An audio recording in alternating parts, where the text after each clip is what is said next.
ହେଲା ବେଶୀ ସମୟ ମାନେ କଣ କହନି ଏଇଠି ମୋ ରହିବ ତାର ବେଶୀ ଦିନ ହେଇଗଲେ ଲୁଣିଆ ଟିକେ ମାନେ ମୋ ପିଇ ଶାଶୁ ଘରକୁ ଯିବ।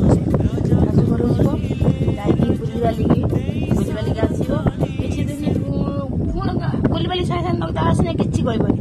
ତାପରେ କିଛି ଦିନ ଗଲେ ପୁଣି ମନେ ଉଠିବ ପୁଣି କହିବ ମା ମୁଁ ଲୁଣିଆ ଯିବି ଏଇଭଳିଆ ବୁଲିବାଲିକି ଆସିଲ।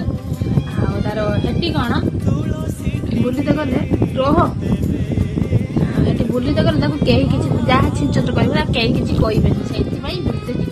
ଏଠି କଣ କିଛି ହେଲା ବେଳକୁ ମାଡ଼ ଗୋଳ ହଉଛି। ସେଥିପାଇଁ ଆଶା କରୁଛି ମୋ ଭିଡ଼ିଓ ଭଲ ଲାଗିଥିଲା ଲାଇକ୍ ସେୟାର କମେଣ୍ଟ ସବସ୍କ୍ରାଇବ କରିଦେବେ। ବାଏ।